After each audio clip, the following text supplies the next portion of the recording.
Welcome this morning. Thank you for coming. Our panel is about innovation in video advertising. And we've got a really terrific group of experts here. We're going to talk about innovation in technology, in content, in creativity, anything else that the panelists care to talk about. So what I'd like to do is have each give a brief introduction, starting with Rachel Spiegelman, President of Pitch. Hi, everybody. As you mentioned, President of Pitch, we are a strategic and creative advertising agency based here in Culver City. Everything from brand architecture to TV, radio, digital content, and oh, you know what? Yeah, great. Let's do that. I think the thing that is most interesting for me on this topic, and I'm sure what we're all coming across now, is just ensuring that the medium is the message, and the message is the medium. And so whether you're in creative or media buying or analytics, that seems to be really the topic of conversation, and I think what we need to get ahead of. So happy to be here. Thank you. Ian Greenblatt, who's the VP of Strategy and Biz Dev at Aris. Good morning. Good morning, and thank you all for braving the 9 a.m. panel. Usually ends up filling up a little bit more, but you all will be, I think, was in the drawing for the Tesla, and the folks who come later. You brought it along, right? Yeah, the folks who come later, they don't get to draw for it. Okay. As Rob said, my name's Ian Greenblatt. I have business development and strategy obligations for a company called Aris. If you haven't heard of us, chances are pretty likely that we're already in your house, and I know that sounds creepy. We build, among other things, cable set-top boxes, cable modems, the dense network infrastructure that makes cable television or satellite-delivered cable or telco happen. And in that path, in that critical path of delivering best-of-breed video experiences to customers, lies next-generation advertising.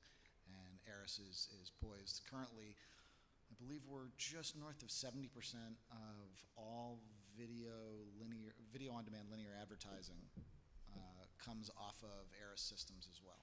So Aris is positioned uniquely to both provide analytics and measurement for the next generation of advertising as well. And I think that's probably what I'd be interested in talking about today. Okay, thank you. Next, Ian Ofer Yehudai, President of Interactive. Yes, hi guys, my name is Ofer. I'm the one with the Israeli accent on the panel. So if you forgot my name, just point, the one with the accent, probably me. Interactive helps premium publishers and advertisers connect via real-time bidding, also known as an ad exchange. And we've been doing this for the past 9 or 10 years. I was much younger when we started. I had longer hair, no kids, but it's pretty much the same. I mean, the tech changed, but we're all about connecting in a very safe environment, brands and publishers together. And we're all about video and native advertising. So for me, the whole video piece and how video is moving from desktop to mobile is very interesting. I hope we'll touch more about it later on today. Thank you. And we have Nick Wooten, Marketing Director for VideoAmp. Oh, we're sharing. Well, let's get closer. Panel cuddle. VideoAmp's a startup in the ad tech space. We create technology for cross-screen advertising, specifically looking at digital video. And Neil Patel, Senior Vice President of Business Strategy and Innovation at the Martin Agency, an advertising agency.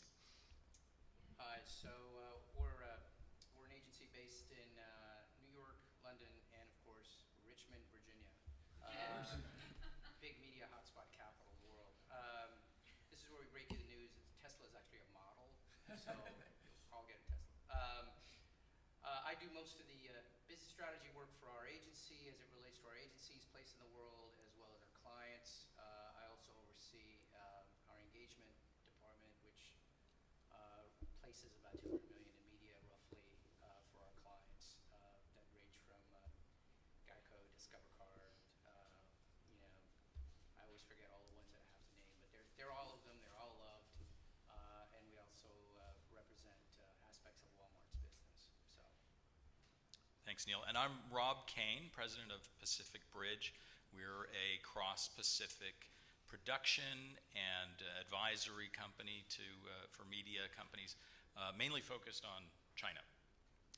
So thank you again, everybody, for coming out. We have a special treat for you for showing up at 9 in the morning, something that you probably don't get much of at home these days. We're going to show you some commercials. And there's no skip ad button for you. You're a captive audience. So hopefully if our technology works out, Neil can we're going to just show you a couple of things. It's bad when I'm the AV guy, so let's hope this works out. Which one do you want to show, Rob? The one on top, the one Let's go with yours first, Jim. Actually, what's that? Oh, I see. Yeah, why don't you just go with the panel? Yeah, that one. I'll play this one. It's easier to do that. Exactly. Let's see if it plays.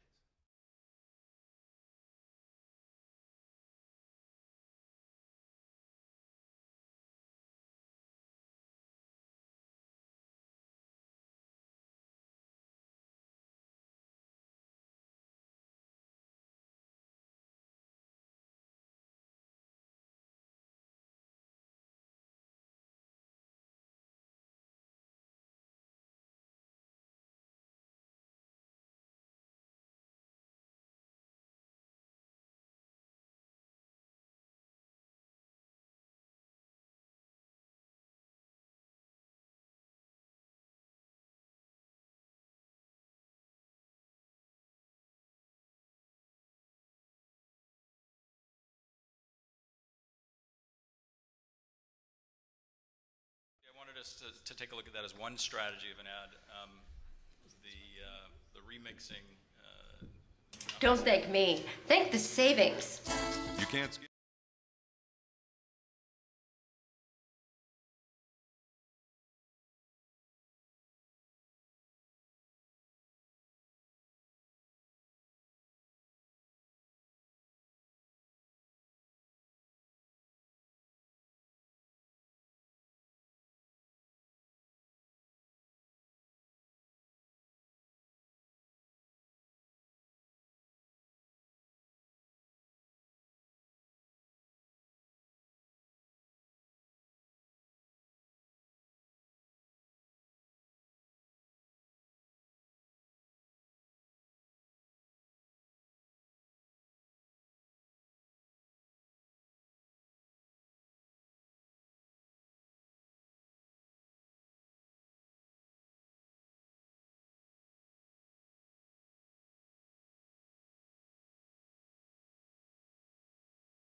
I should mention came from Neil's agency, Martin Agency. Yeah, the first one we didn't have anything to do with, so just so you know. And you won. I think you just won the International Grand Prix. That won the award for film at the Cannes Festival for Advertising. So, and it was, this guy just shows you how the industry's changing. They thought they were being really big, bold, and audacious by giving it to something related to video. Whereas in our agency, we just think about it as it's all moving pictures and sound. Where it takes place is almost just not relevant. It's relevant as from a media or audience strategy. There are some pesky things like different talent structures and stuff that we have to deal with. But yeah, so that's the world's changing, and our assignment really there was. Okay, people skip ads. There's the skip button. What can you do to, let's not fight it. Let's figure out a way to go with it. And it helps that the tagline and the promise of the client has been, embedded there for many, many, many years, and have spent really billions of dollars doing that. So. Yeah, I wanted to show the two ads as a contrast to one another. One of them gets to the point, tosses out the advertiser's name right away, and gets the entire message across really right away in the first 3 seconds. The other one had a whole setup. They didn't really have the punchline until the very end of the 30 seconds, didn't tell you who the advertiser was until almost the end. And it's two different examples, and those are ads in different contexts, where the captivity of the audience is a little bit different. So, but let me start with this question. We all go on the web. You're served up ads. Sometimes you don't have a choice. The ad just a pre-roll just runs, and you can't do anything about it. Sometimes you have the option to skip it. what's the deal with that? You know, what are the strategies behind it? What are the economics of having a skippable ad? Can anybody respond to that? Who wants to start?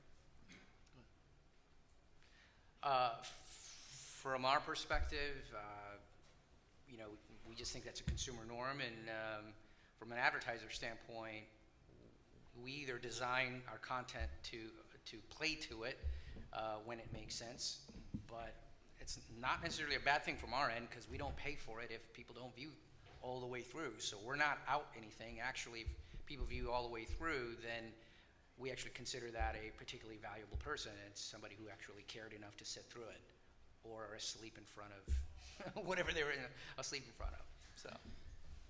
Yeah, I think from a vendor standpoint too, it's a win-win scenario because you're not paying for it if they skip, and obviously the audience has a better experience as well too. And so I think, especially with creative like this, where you're almost encouraging the skip, especially if you've already seen it once, I mean, the value's going back into the advertiser's pocket. I think the interesting thing is, I mean, back in the day, we used to always talk about how do you stop consumers from getting up on the couch, you know, to go to their kitchen during the commercial break. I mean, that was literally all anyone in the industry ever talked about is, could you be the ones? And Super Bowl was the only time when people would come running from the kitchen, you know, to a commercial break. But it's kind of, I think, to some extent, depressing that our industry took so long to figure that out.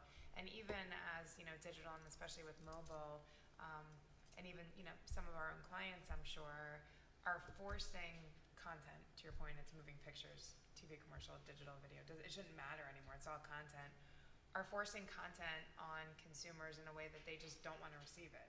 And with this onslaught of literally being able to measure, I mean, we have research vendors who can measure eye tracking, and you can stop and see what every consumer response is and how they're relating to your product. We should be more disciplined strategically, creatively, as vendors and media buyers, enforcing the issue of, look, content's got to be smart and creative, and consumers have an option now across multiple platforms, devices. Anyone can advertise. Anyone can afford to advertise. You know, the local flower shop down the street can find a way to advertise. So if we can't figure out how to make content receivable, you know, it's kind of on us, in my opinion. So skippable, non-skippable is actually and Geico, and congratulations, because it finally got the industry talking, or brands talking about, you know, holy shit, we got to do something that kind of like, again, the medium is the message, pokes fun at it. Like, that's what that spot did, or that campaign did, which was, you know, genius. And they're not cut downs of TV spots. Right. Like for They a were long time, for created those of for us who do that. what we do for a living, Still do. We still have clients who are like, say well, that. just cut that down. And you're Yeah. like, well, no, you wouldn't do that for radio. You wouldn't do that I for a had lot of client other things. who had Why a would you think this is the Spotify- same? Yeah, I had a client who had a Spotify buy on their media plan. I looked at it, I go, oh, shit, we have a Spotify. Like, did anyone see that? Oh, we're just going to pull the audio from the digital video. It was so backwards, and, you know, and it's like 4 phone calls to the CMO, and you're like, no, do not do. I'd rather you just throw the money in the trash can and burn it, or give it to me and I'll go shopping, because that's not, you know, it has to be about the medium. At that point, they're paying money to proactively alienate people, you know, and that's, you don't want to do that generally. Did you see higher, from a performance standpoint, did you see higher skip rates or lower skip rates with that Geico ad? Because people were intrigued to see what happens after the 6 seconds, or they were more encouraged to continue to skip? It's been dramatic in that we not only saw lower skip rates, but we saw the same people viewing again and again. Because if you watch the spot, every time you watch it, the actors are a little bit freaked out. They rehearsed all day, and then that was done in one take. The dog only ate spaghetti once. You know, so, but it's what happens to all of the people that are holding while the dog does his thing, that everybody wants to watch it. Go, wait a minute, I didn't notice the kid moved his eyes, or wow, the father's really looking at the wrong end of the dog for too long, or whatever it is. You know, people go find things in it. Incredible dramatic tension. This is it. You know, advertising is about moments. So a lot of repeat viewability, people not skipping, but we took them, you know, we kind of approached it directly in terms of what that was. And then the most important thing is Geico measures everything. They're a direct marketer, and they don't test anything, believe it or not. We always tell this to our friends in other industries. They just go, make it. If it makes me laugh, put it on. Phones ring, keep it on. Phones stop ringing, take it off, put the next one on. That's how they think, and it's made them very, very successful. It's had the highest viewability, cost per click, all the way down to inquiry. So the performance has matched the. So if you just make good stuff, amazingly, people care. I don't know, it's crazy, but it works. So. You know, Rob, from a publisher point of view, the skip button is just an excuse. Because if you think about it, back in the desktop days, and I think YouTube was one of the very first to introduce skippable ads. If I, as a user, didn't want to see the ad, I just went to a different tab, checked my emails, and then went back. In mobile, if we see all the video ads on Facebook and Twitter, I can just scroll away, and I don't have to see the ad. So there's no even skip, I just scroll away. So to address this elephant, we invented the skip button. So at least we can charge for the ones that don't skip, because skipping is always an option. Now you can actually build a business model around the ones who choose to watch it, like you guys said, and make an extra buck. Yeah, it's working against the frustration, because all of us have a certain limit. The clock starts ticking the second the pop-up happens, or the second an overlay happens, and inside of that 5 seconds, yeah, what you're looking to do obviously is drive down the stream abandonment of the video and actually complete the play. And a 5-second pop is enough to make a brand impression, but not enough to irritate beyond redemption a viewer who spent the time to try and track the content. But I also think economically, you have to kind of force your clients to stop and say, then what was the end ROI? When you got all the way down to saying you actually had the calls to come from it, and Geico obviously is a famous direct advertiser because their logo was front and center the entire time. I mean, it was just all done really well to drive to that. So I think economically, it isn't just about the impression and the content, because sometimes we can create advertising for advertising's sake. Sometimes we do a really bad job at that, and when you're scrolling on Facebook and you see a video pop up that needs sound, it's like, why is anyone creating any videos anymore that require sound to capture? Because we shut that all off. It was so disruptive when it first came out. We're like, why does this keep playing? But I think economically, it's what's your end goal for your business, and so is it drive to click, drive to call? Is it content? Netflix is one of our clients, and every single brief we get now, one of them is unskippable, obviously, and it's because they want people to see the content of their show. So it's a little different. We can't use the same creative, conceptually. We have to actually have consumers, paying attention to the storyline.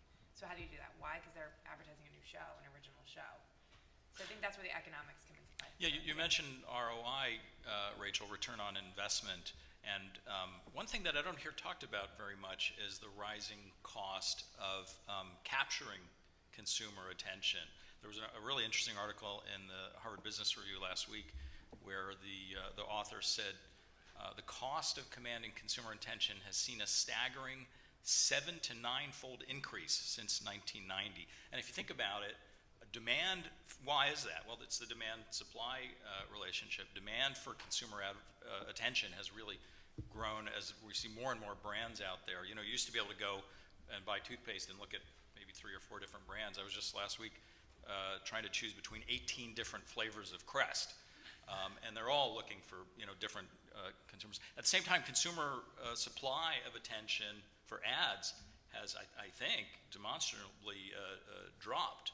And so we see a corresponding increase. So I'm just wondering how do you deal with that? Does it make what are the economics these days of getting a consumer's attention? Yeah, I mean, you used to be able to make a TV spot, right? And so you had some clients that were making a TV spot, and so they had their media buy, and it was 50 million to 500 million, to be somewhat effective. And then you could spend some money on a TV spot, and some were spending 500,000, and some would spend 4 million on that campaign. So it was though there was very simple math and a few places that you could plot money. I think now what everyone's up against is there's just multiple places that you have to be putting money, and I think brands and obviously with the help of publishers and all the media agencies are trying to figure out where that best place is. So you're kind of spreading out your wealth a lot more, and you're missing in a lot more places, and I think that's where the cost is coming from. It's not that anything is much more expensive. In fact, it used to be way more expensive. It's just you got to spread it out and figure it out, and to Neil's point, a lot of it could be trial. Great. Anybody else? I think attribution modeling has gotten a lot more sophisticated recently too, that allows you to kind of fully understand your media mix and the role that each piece is playing within there. So I think as more options are made available, I think the technology is slowly coming behind that to be able to make it credible as well too. I think you're exactly on the money. The advanced targeting, making sure the impressions count, making sure you're putting them in front of the right eyeballs who could actually listen or hear a call to action and make connect a spend at that point is so critical, which is one of the great reasons why with the advent of additional metadata about both the content, so for contextual advertising, and the audience, very robust subscriber information services, some scrapers or other folks who manage to build profiles about customers, being able to granularize the audience, you can absolutely target the impressions ideally to the right people who will buy from them. Now, aren't we seeing one of the big challenges is fraud? I was at a panel on Monday where one of the speakers, Albie Galutin from Sony, said that the incidence of fraud, there are bots that will create false non-human impressions, and he said it's over 50% of all the views. So how do you ensure audience accuracy? How do you know that you've got a real human and it's the right human who's watching your ad? It's less of a problem in television. Well, did we ever ensure I mean, that's the interesting part of this dialogue is, if you go back, did we ever ensure audience? It was just, the impressions that we assumed were out there. Well, that's a good point. Yeah. Because of how many TVs people purchase and how many stations were being put into. So, we went super fast into programmatic and tried to figure out how to maximize, obviously, the spend and get it in front of a specific, equation of a person. And I wonder, and I don't know if anyone's even done this study, but I wonder, compared to, are we really bad, or do we just need to get better? Are we worse off than where we were, where it was just, hit play and hope someone sees it, and, they didn't go to the kitchen. And yeah, I mean, fraud is obviously terrible. Do we just need to amplify our skill set there? Obviously get rid of the bad people, and then get even better at it. Can we put a beacon on the refrigerator door? Yeah. And who's benefiting from that fraud? Is it the ad network companies, or somebody's collecting a fee for each of those? I don't think it's good for either side of the industry, because I think we all want to get paid fairly for what we do. I don't think anybody, except for maybe the black hats, are really interested in sort of willfully doing that. But I look at, to what Rachel was saying, it's like 100 years ago or whenever it was, like that famous quote about 50% of my advertising's working, I just don't know which 50. And if you look at the latest fraud numbers, at least the ones I've seen, it's 30% is fraud. I'm like, oh, great, in 100 years we've made a 20% improvement. All this technology and infrastructure. Thankfully, companies and platforms like Offers allow us to sort of execute this stuff more efficiently and, get to just the people we need when we need. Hopefully they're real people. And many of our clients are concerned about it. We get asked this all the time. Got asked about this last week. And I just have to say to them, you need to understand that we're now all in the whack-a-mole business. That's what this is. And you just sort of have to, prepare your organization and your systems to be in the whack-a-mole business. That whatever sort of anti-solution you come up with to track down the latest technique, you're going to have a new one to contend with within a month, probably. And it's a persistence thing that you're going to have to work on. But you know what? I kind of weirdly look at it as, well, that's why they need us. Because they're in the business of selling toothpaste or making mattresses or selling light bulbs or whatever it is that they do, our clients. They need people like us to make sure that, we're on top of it. There's like a multi-billion-dollar industry still for spam. Yeah. So we all have spam filter, so I think it's about acknowledging and evolving and getting the shitty people out of the business, of course, but there's always going to be someone trying to do something bad, but it's also how do we evolve the business.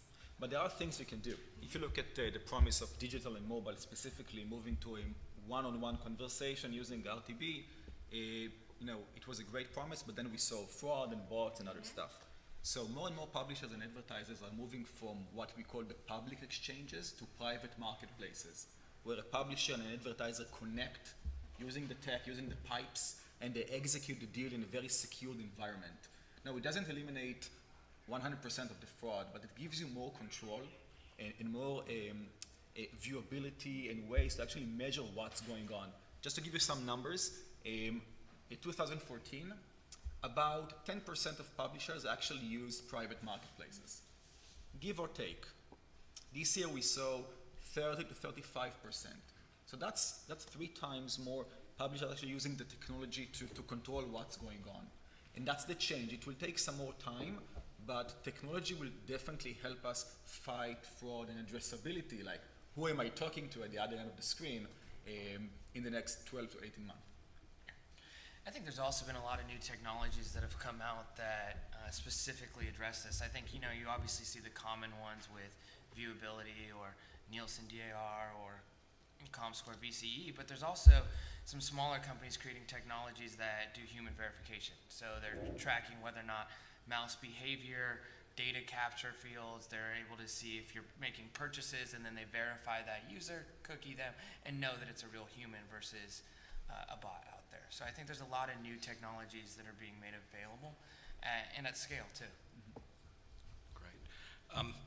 There's a particularly pressing challenge with reaching one of the demographics.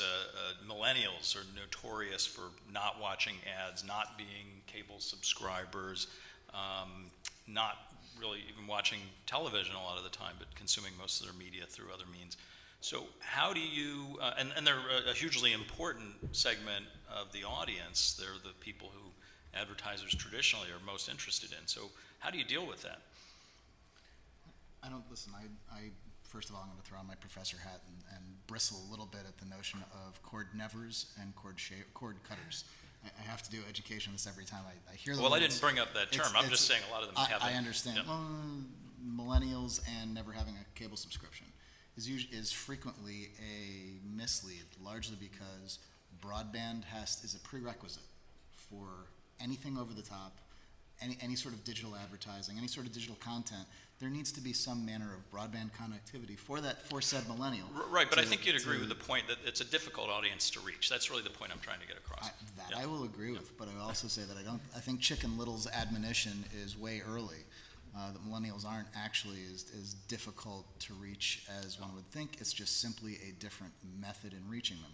For example, it's all the same physical pipe. It's coming in over the cable line, or it's coming in over your video services backbone, right? So if it's cable, it's coming in over the big thick coax that's stuck to the side of your house.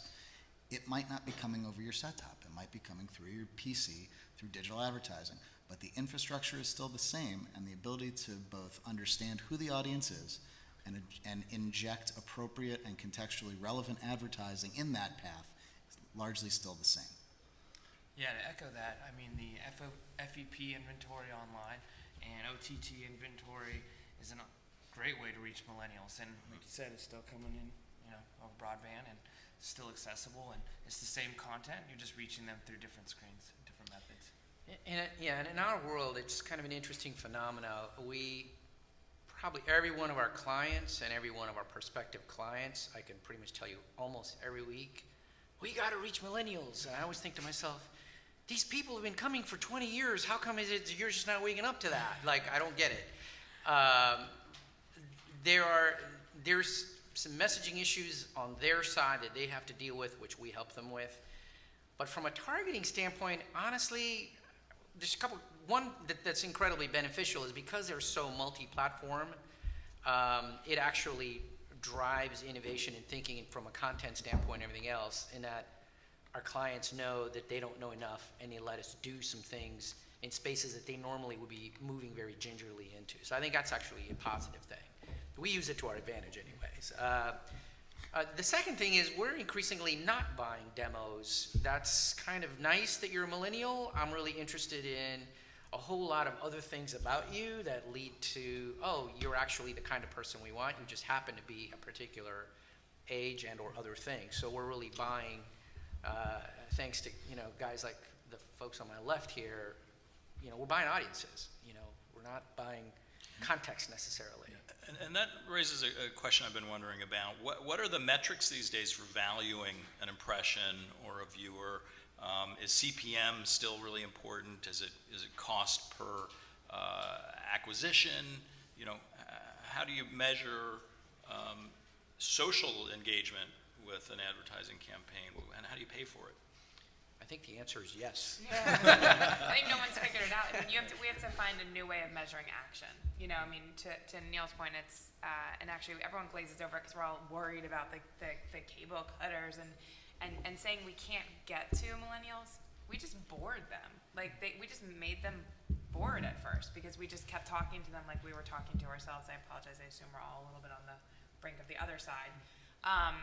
And didn't engage them. That was that. I mean, I have, 2 small kids and they have literally no concept of a TV show not being available when they want it, at the time they wanted a new one. And I'm like, well, we only recorded 3 Paw Patrols. I don't know what to tell you. We'll get another Paw Patrol, Mom. I'm like, I'm not paying, It's, so I think we have to figure out how to measure action, especially with social engagement, because it really isn't going to be about impressions anymore. I mean, there's very few, I think, clients or brands or businesses who are okay with just impression. Yes, it's lovely to know who has seen it and where, but how you're measuring action. And we did it with, pay-per-click and cost per click right when that got invented. So it's all about figuring out how to measure that intent of action, the actual thing that they've done post receiving the message. And I just don't think we're evolved yet to get there.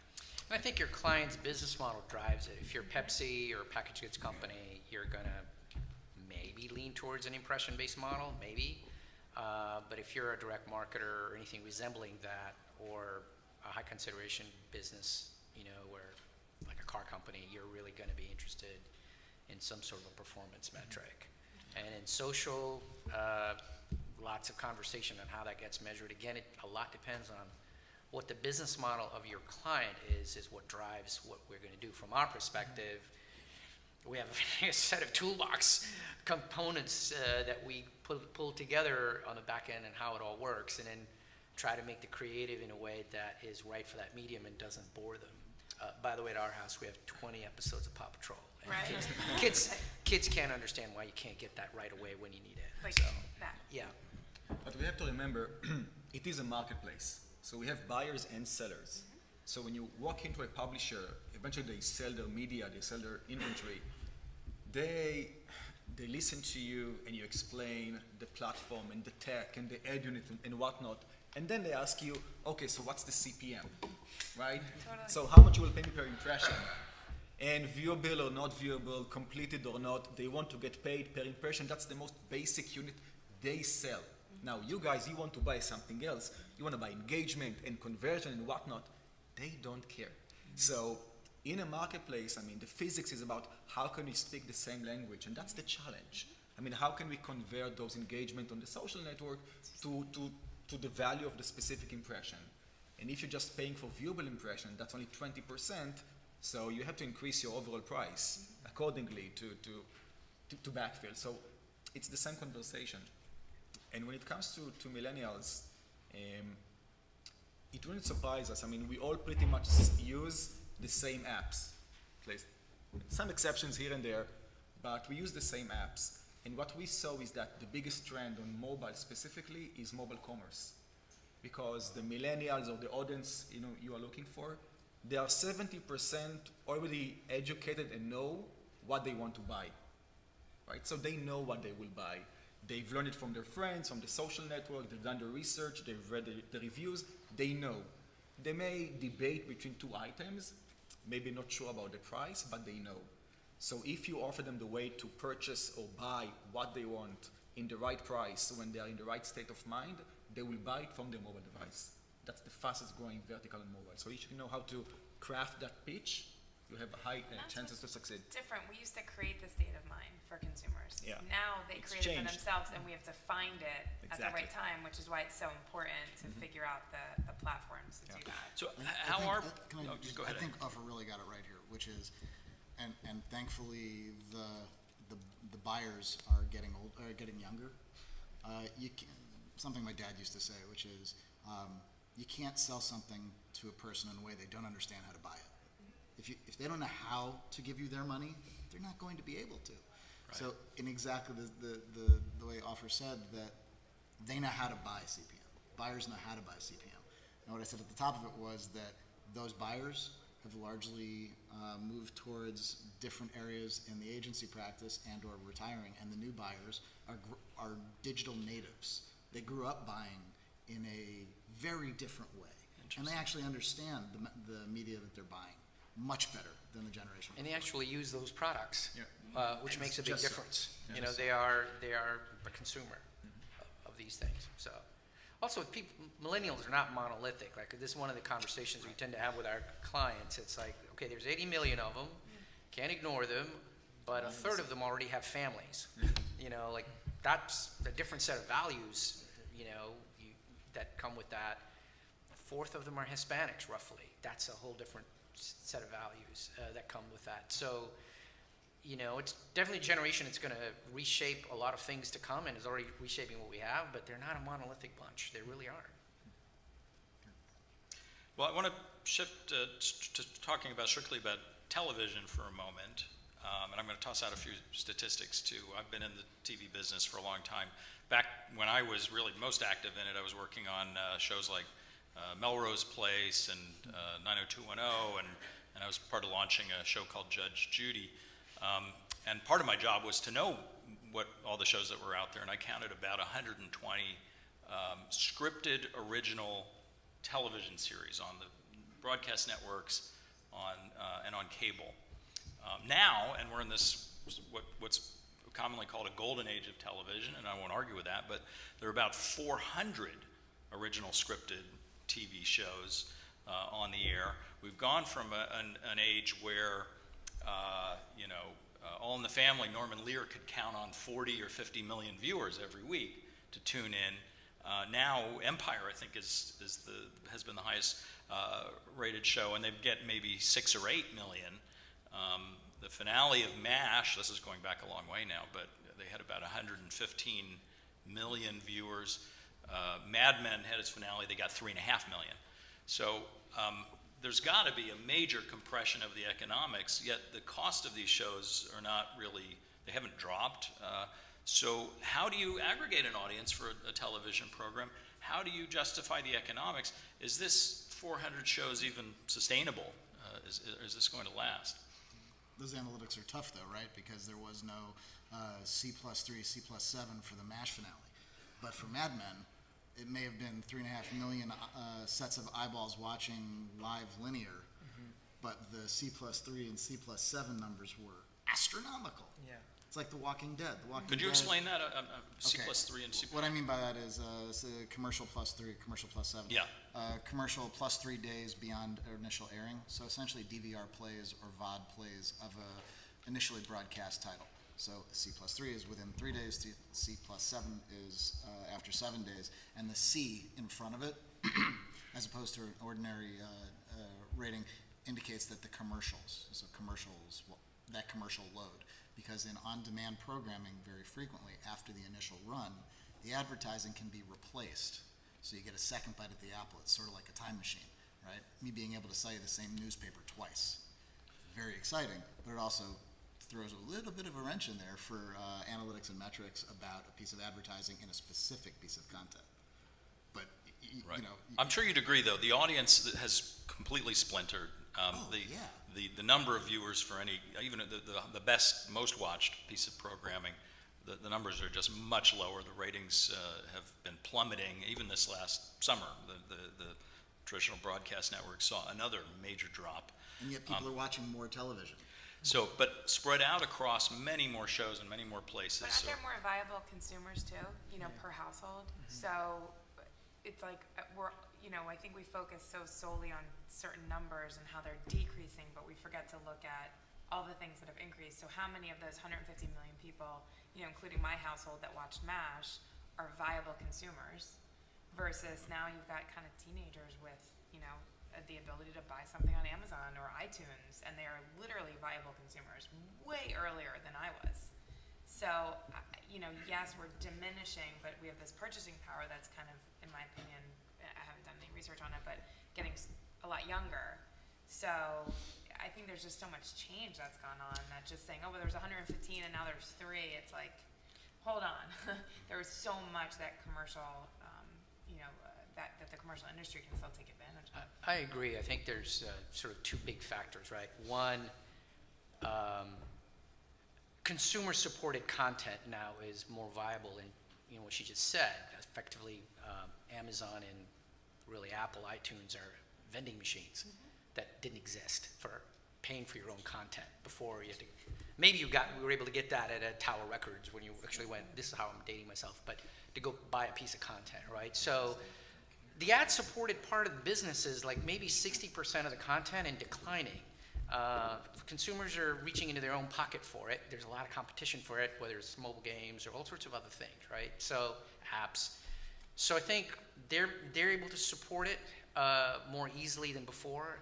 The other part of it is we're kind of in this transition of measuring all this viewership.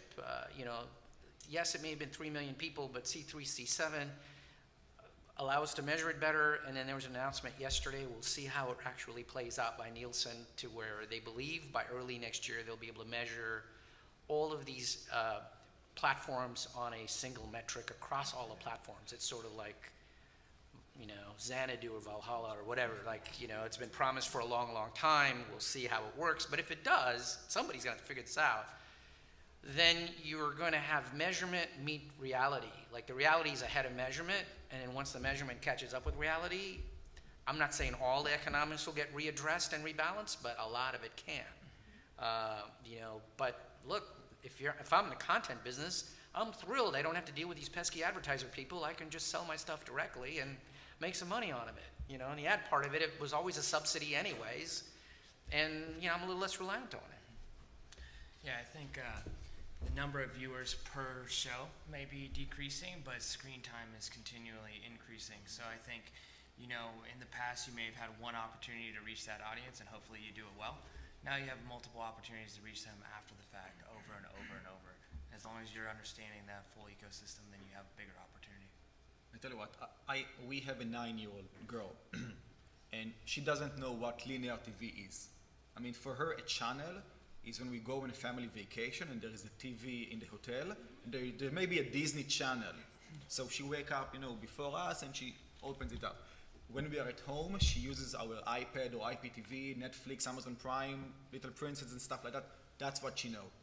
So when she uses my iPad and go to Amazon Prime and to pick something, several times she accidentally purchased a Mermaid Tail or a different kind of doll, because it's very easy to purchase, and the yellow get it button is very appealing to her. And we've been talking about it. I think those are designed for her age. Yeah. Exactly. Exactly. But we actually deducted from her weekly. Anyway, so and she's only 9.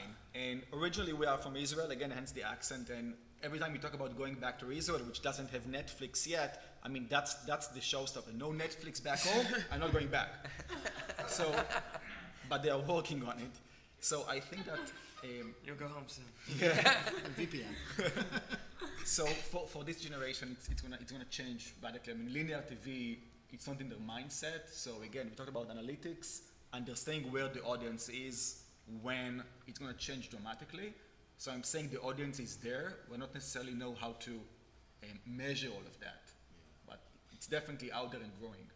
If we think it's tough to measure millennials, or at least it's positive, it's tough to measure millennials, and I'll pose this one out to the panel. I have a almost 6-year-old who, when she was 2.5, marched up to the flat screen television and to try and change the content, started swiping her fingers across it. Totally. Daddy, TV broken. TV broken. No work. TV broken. I thought, from the mouths of babes, TV is broken. You absolutely want to be able to move to the next set of content very simply in a very interactive way, and they just simply don't know any other way. They don't know that. They knew instinctually that TV was broken. I can echo that sentiment. I have an art director friend whose little kid went up to all the pictures in his house. And anything with a glass, she couldn't understand why she couldn't change the pictures on all the hanging art on the wall. And that was the moment he said he saw the end of his career coming. Like how much, I mean, was there any, how much product placement was in the MASH finale? Like there That's was right. none. How much branded, branded content, engaging content, whatever, again, that's another thing that needs a new word. But, and you look at what Mad Men, successfully or not, what they did from day one, and looking at their advertising partners and saying, we're a show about advertising. We know we're going to get this really fickle, very intelligent audience to watch. How are we going to speak to them? How are we going to help you speak to these players? Empire, Pepsi actually is one of our clients, and they have this phenomenal integration in Empire because Pepsi knows they have to do really big television advertising, but they don't stop there anymore. They try to figure out how to become a relevant part of the storyline. Some do it well, some fail, but that is where we've taken TV and we'll continue to take content, which is be a part of it. Where does live programming fit into this? I mean, on the one hand, you don't really have a C+3, C+7. You don't have, over time, multiple platforms for a live show. But I think viewers tend to actually watch the ads much more with a sports program. I mean, you guys can tell me, sports program or news. So how important is live programming? Is it becoming more important? It's FOMO. I mean, if you're going to miss out, you have to watch it live. So it's all going to be based on FOMO. So political debates, sporting events, Empire premiere, because you literally won't be able to escape it. So it's about live is about pop culture.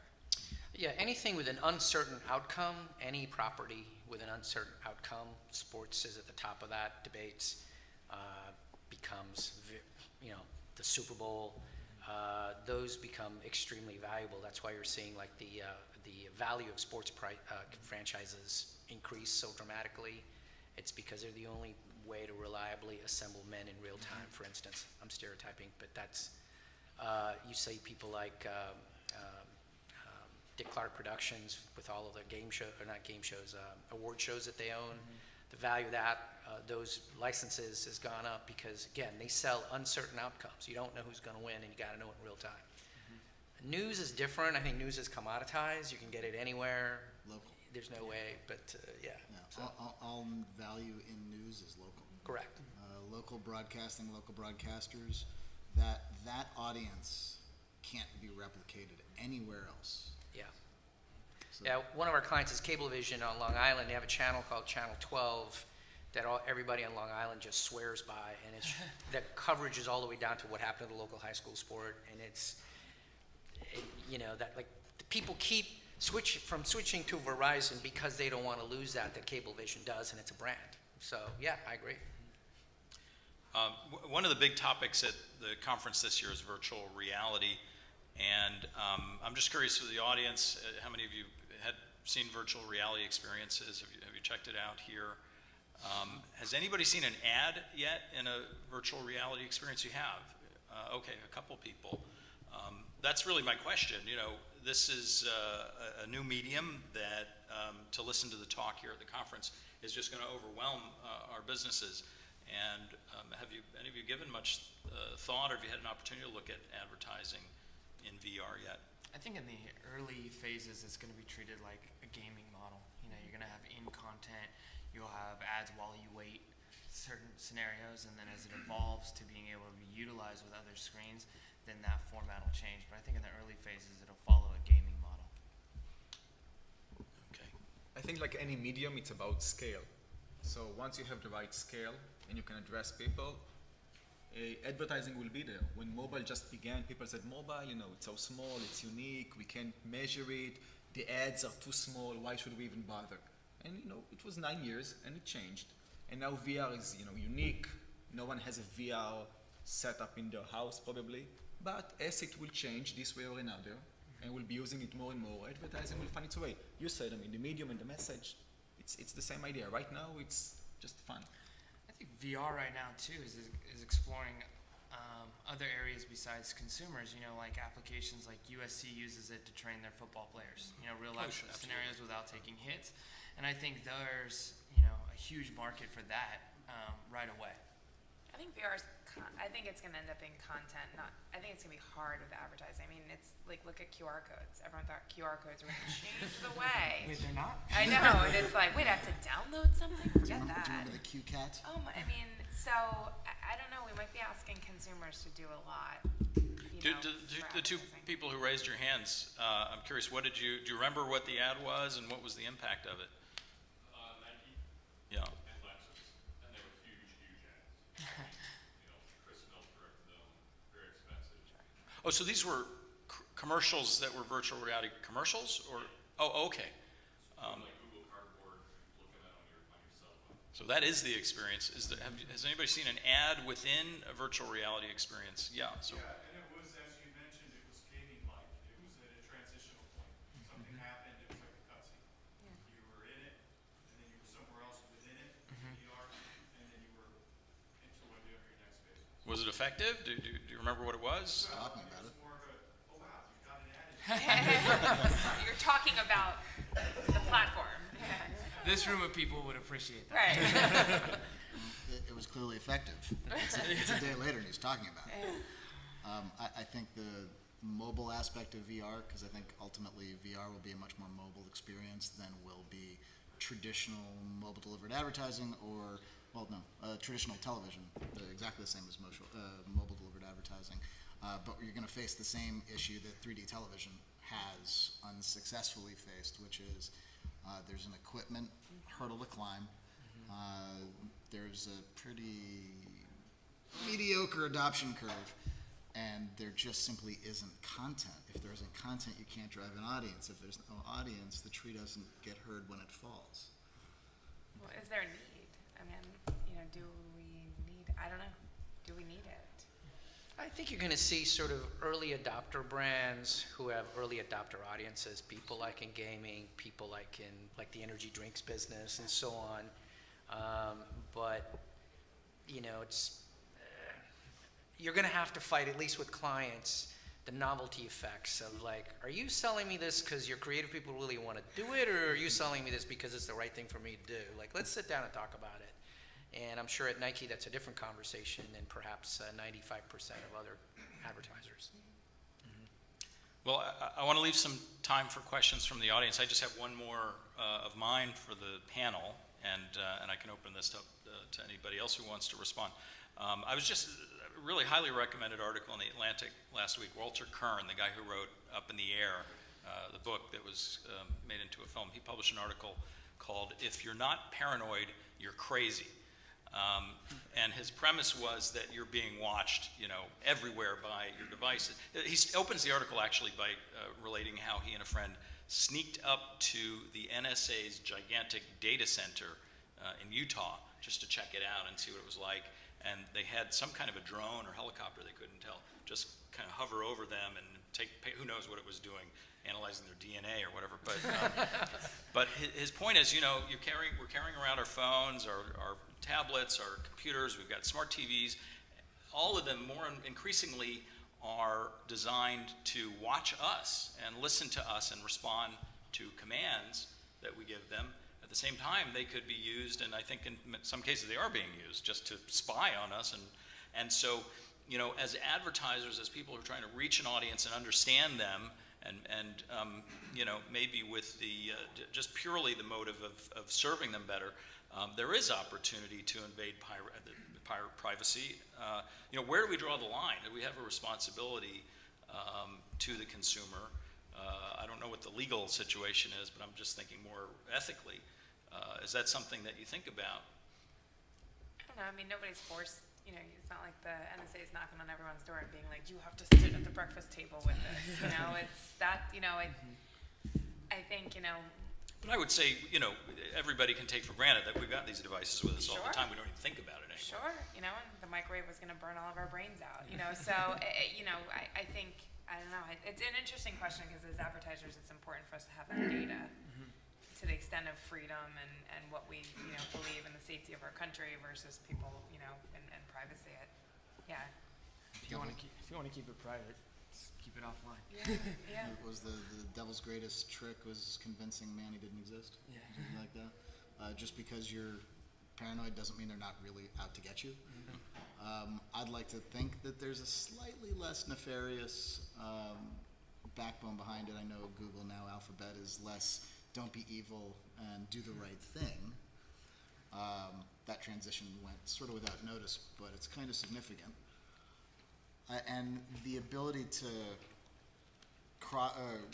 cross-touch all of the advertising, the massive database of information about a single particular user, yeah, it can and should be a little bit worrisome, and there does need to be a regulatory examination of the existing framework of laws, and likely not a renewal, but a rebuilding of them. The Federal Communications Act, as modified of 1934, Yeah, that should happen fast. is the thing that binds most of us, Yeah. right? And the Band-Aids on top of the gunshot wound that's underneath it hasn't really fixed the problem. It only made the bleeding stop. It hasn't fixed the gunshot wound. So I think there's, not a come to Jesus moment, but there's definitely a point at which there has to be a very significant overhaul on both the regulatory and ethical notions, ethical regime of how we advertise to people.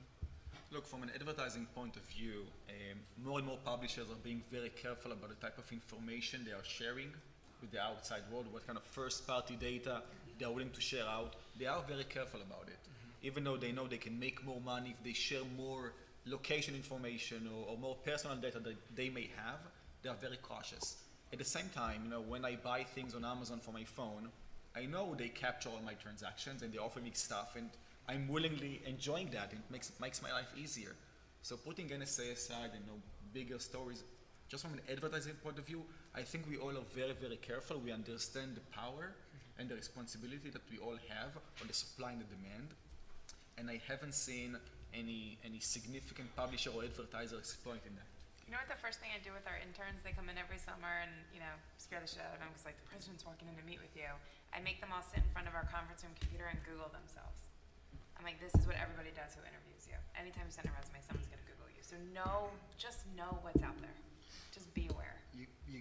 I think the point you're making, and I'll stop yammering on about it, but the thing we were talking about before, where we said you're willingly opting in at some point, some consciousness level you're opting in, you're not private at all, really. In that value chain, let's call them the scrapers, like the folks that are building a database of information about customers, unbeknownst to the customers. Also, unbeknownst to the advertisers, right? So on a real-time bid exchange, you send out, or a campaign manager sends out this is milliseconds, I have this kind of audience, I need to place an ad, who wants to bid on it? And the good guys are actually looking for that bid, they make a bid, they want to execute that ad to get that viewer. But the bad guys take the request, don't act, they make half a bid, or maybe in the cycle, maybe they bid, maybe they don't. But what they're really doing is just taking the information. They're just scraping the information and building the database for later use, for later sale. Those weren't the people that you, the customer, had in mind to have your information in this process. Absolutely right. And on that point, by the way, because you're right, we see publishers sharing different data sets on an open exchange and a closed one. So on an open exchange, the bid request will be pretty much anonymous. You'll see very little information. You can scrape all day long, you will see nothing. On the private marketplace, publishers tend to share much more information, but they actually verify each and every bidder or buyer or listener in the exchange because of that point, which is true. And that's why the private piece went from 10 to 30%. That's exactly it. I mean, we are very careful about it. Have to be. Have to be. It's a fine balancing point. When you talk to consumers, they'll say, I hate advertising, except the stuff I really want to see. And there's just tons of studies about that again and again. So the information gathering to try to make it so it's more relevant and less annoying to them. And we have to just be on guard, particularly with new technologies that allow us to hopefully do it more smartly, because for us as practitioners and more particularly our clients, there's too much to lose to get it wrong. And then there's just a lot of ways things can go wrong with it. Yeah, That you're- said, if we really want to know something about somebody or want to buy very particular audiences, it's frightening how much we can know about them very quickly. And we have so many third-party data vendors who call on us all the time. Between third-party sets and first-party information we can get pretty far, and that's all we need. We don't really need to know more than that. Well, I'd like to take some questions from the audience if we have any. Does anybody want to raise a point or have any questions for us? No? Okay, well, this has been very interesting for me. I really appreciate you all being here and everybody coming. Let's please give a hand to the audience.